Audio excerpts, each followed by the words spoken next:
I wanted to take a deep dive into what was supposed to be the most stunning cards of the Scarlet and Violet era, the Special Illustration Rares.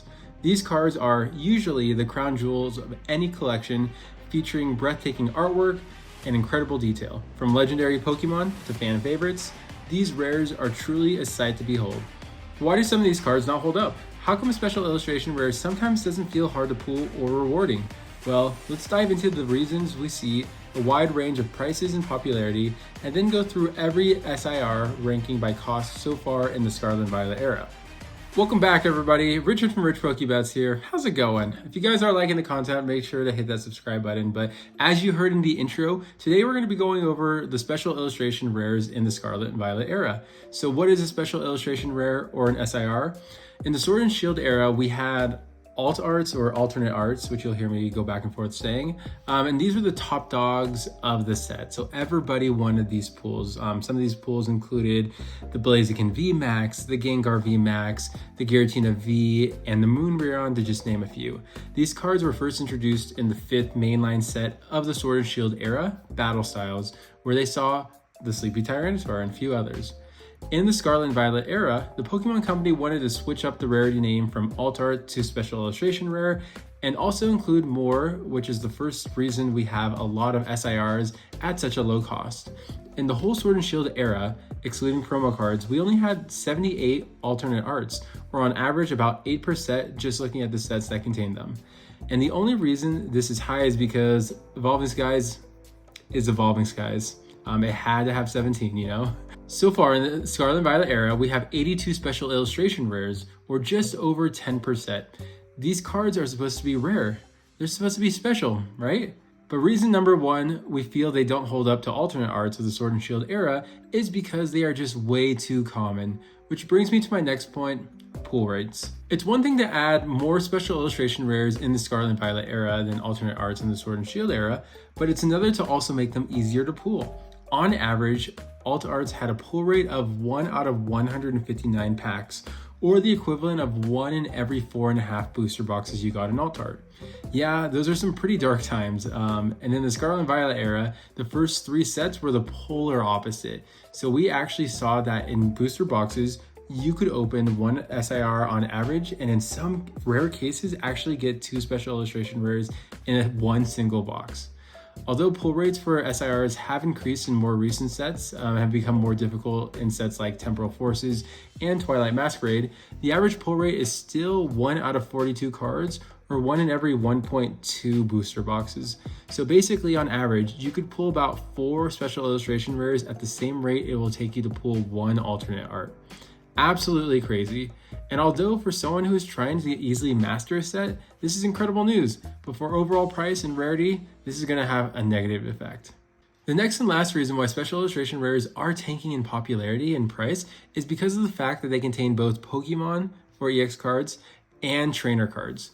With alt arts, we saw only Pokemon, and some amazing ones at that, but in the Scarlet and Violet era, it's about a 60-40 mixture, meaning 60% are Pokemon, 40% are trainers. And yes, I know some of the best SIRs in the era are trainers, such as the Carmine and Iona, but most of them are pretty much trash. Is that a nice way to put it?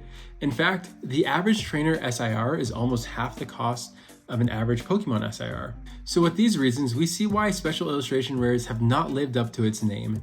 Like I mentioned, it's doing better with the fact that the newer sets have had harder pull rates than the earlier sets, so there is still time to redeem itself, but for now, let's take a look at every Special Illustration Rare in the Scarlet Violet era, ranked from the lowest market price all the way to the highest.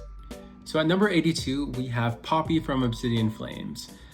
Imagine opening a booster box paying MSRP of $162, even paying like $100, and getting the SIR that's only $2. Well, with Obsidian Flames, if you take a look at this list, that can happen with several other cards, with the Ice-Q, the Gita, and the Revavroom, all being anywhere between like basically $2 and $3. And so it's definitely why I recommend not opening Obsidian Flames, and you can see Scarlet and Violet on here as well too. Those 2 booster boxes and sets in particular don't have a lot of higher end cards, and so a lot of the time you're going to be opening a Special Illustration Rare that is going to most likely disappoint you. In the next group, we have some additions that are a little bit more noteworthy. And so we have the very first starter evolution from Paldea Evolved with Quaquaval. You also have the first two instances of Paradox Rift having two trainers in Tulip and Rika. So the prices are starting to go up here at $5 and above, all the way to about $8. And so these cards still aren't the ones you want to pull, but much better than $2. And then on this side is number 59 through 66. We start to get into that double digit. So nothing too noteworthy here other than we have a Paldean Fates here, and we have 4 more Paldea Evolved. There's a lot of special illustration rares in Paldea Evolved, the Grusha, Squawkabilly, Wo-Chien, and Dendra, but they're gonna just continue to keep getting better. And here we have our 8 cards just outside of the top 50. We see our very first card from Scarlet and Violet 151 with Giovanni's Charisma being at $11.34. That card used to be like a $5, $6 card, but with that set still being high in demand and being more and more scarce, we see that price naturally go up. We also see some popular trainer cards, like with Arven, we have the Paldea Fates version and the Scarlet Violet base set version. We also see Boss's Orders, which is a very playable card, be at $13. And so we're going to start seeing some cards that are going to be more popular and playable as we continue to go into the top 50. Just inside the top 50, we see our very first instances of both Temporal Forces and Twilight Masquerade. So as I mentioned earlier, these sets have very difficult pull rates, and so naturally when you have difficult pull rates, the special illustration rares are going to be worth quite a bit more than other sets like Obsidian Flames or Scarlet and Violet base. We also see a few of the starters from Paldea Evolved as well in their final evolutions, and a few other noteworthy ones like Erica's Invitation, which at one point was a very pricey card in English, still is in Japanese, but has definitely come down quite a bit. For numbers 35 through 42, nothing really too noteworthy here. We have some great arts, which we'll continue to see just more and more great arts with like the Miraidon, the Iron Boulder, and the Goldango. We see 3 more Twilight Masquerade cards as well, with a couple of masks and the Sinistra, and then the Garchomp itself is a pretty playable card. I do think it'll retain its price just because the pull rates in Paradox Rift are difficult, not like Temporal Forces and Twilight Masquerade difficult, but still a lot harder than the previous sets, and so it should retain its value pretty well. On this slide, we see, to me, like some absolutely stunning arts. The Chi-Yu, just the fish in the sun, I think is just such a great look. You have the Gardevoir, where if you're familiar with the Gardevoir line, the evolution line, it actually has some amazing arts in itself too, which I absolutely love. The Miriam, you can see actually by the time I pull these numbers, is actually ahead of the Gardevoir by 1 set to be the #1 card in Scarlet and Violet base, although those two are just constantly going back and forth. And then we see 2 of the more popular cards from Temporal Forces, Aerie at $27.05 and Bianca's Devotion at $29.17. Now that we're getting in the top 25, we're going to see a lot of the cream of the crop here. We're going to see a lot more, as you can see with 2 here from Scarlet and Violet 151. We have the Alakazam at $31.43 and the Zapdos at $39.43, getting back to where it was at its peak. It was $40, $45 for a while, then it dipped to just below 30, and now we're seeing it just spike back up to where it was about the time of release. We also have some just amazing arts with the Altaria has always been a favorite of mine at $35. Morty's Conviction, we see just on a big decline. That was like a $65 card and has been almost cut in half. But we do see the #1 card in Obsidian Flames at that Charizard. And so for Obsidian Flames, the #1 card is at $40, which again, isn't a set you really want to open just because the pull rates are easy and the special illustration rares aren't going to go for that much. And just outside of the top 10, we have once again some amazing cards with a lot of these like legendary Pokemon. So you have Gouging Fire and Walking Wake from Temporal Forces that are both $41 and $47 respectively. We have the Iron Leaves, which I think is just such a great card, and surprised that it's only $41. To me, that's more of a $50 to $60 card, and so if you're looking to buy that, now is a good time. We have Blastoise and Venusaur at $43 and $45 ish, you know. But yeah, just continuing to hold down the fort for Scarlet and Violet 151 with the special illustration rares. We have Gardevoir, which is the number 3 SIR in Paldean Fates as far as market price goes. I love the blue on that. I love just the card in general of Gardevoir. And then we have Blood Moon Ursaluna and Kieran from Twilight Masquerade, rounding out the number 12 and 11 spot at $51.41 and $53.93. So now let's get into our top 10.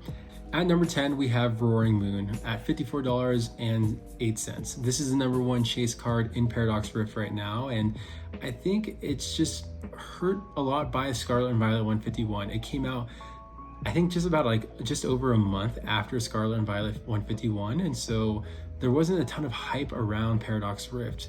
In addition to the pull rates getting harder as well too, it was just a set that a lot of people didn't want to open. So I do think it's going to be a pricey card down the road, another year or two from now. Maybe not $100, but more that $70, $80 range. At number 9, we have the Iron Crown EX at about $60. And so the Moon Doggy, as some people were prematurely calling it, as this card was getting bought out and at over $100 at the time of release, it has dropped significantly to about $60, so about a 40+% drop, but it's still a great looking card. Similar to the Iono and the Perrin, both great looking trainer cards as far as the art goes. The Perrin, I actually was able to pull that from a $5 booster, which was really nice, and was able to sell that for about $70 and make quite a great turnaround. The number 1 card from Temporal Forces is going to be that Raging Bolt at $82. And so we saw a lot of manipulation early, at least that's what we thought, but it's become a very playable card and the art is absolutely amazing. So I think that $82 range is where we're going to see it sit for a while and not drop too much lower than that. The Mew card, we've seen it fluctuate from a $100 card down to an $80 card. It's now sitting at $86.08 as the number 2 card in Paldean Fates. Personally, my favorite card from the set as far as aesthetics looks, I love any blue shiny Pokemon, so that has a little bit of bias as well too. And at number 4, we are going to see that Carmine at $108.23. And so this is our first of 4 cards that we're going to see at $100 plus. At number 3, we do have the Charizard from Scarlet and Violet 151, which has done an amazing job retaining its price. It was at 120-ish, I think, is the high, and now it's at 112. I don't think it ever really dipped below 100, maybe for like a day or two, but it is an amazing art. It's one of the most beloved Pokemon ever created, and it's in the most popular set of the era so far in Scarlet and Violet 151. So well deserving of that $100+ mark. Again, we have another Charizard at number 2 from Paldean Fates. Personally, not a fan of this Charizard, with just kind of how messy it is, in my opinion, and how difficult it is to see it, but I do get the lore, and I have seen it in person, and it does look a lot better in person than it does on a picture. And at number 1, we have the Greninja from Twilight Masquerade. So this is by far and away the most expensive card in the Scarlet and Violet era.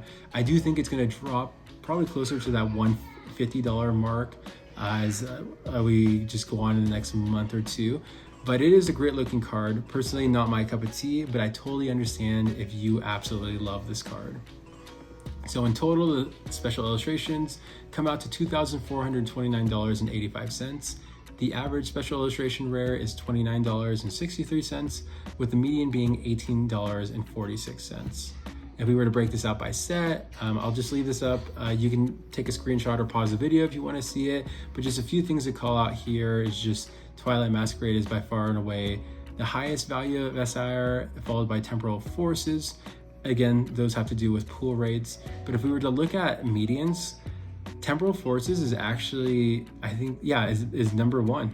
And that's because the lowest is only $15 and the highest is $82. And so there's a smaller gap between the lowest and highest, where we look at Twilight Masquerade being $18 is the lowest, $229 at the highest. So that's why the median is a little bit better of an estimate with these special illustration rares looking at them, just because one card can totally weigh down or carry the average of a set. So go ahead and let me know, what is your special illustration rare? What's your favorite set to open to find a special illustration rare? Do you think that special illustration rares are going to be better than alt arts, or are you just an alt art fanboy or girl, and you're gonna hold true to the Sword and Shield era. Until next time, I'm Richard from Rich Pokebets. I'll see you all in the next video.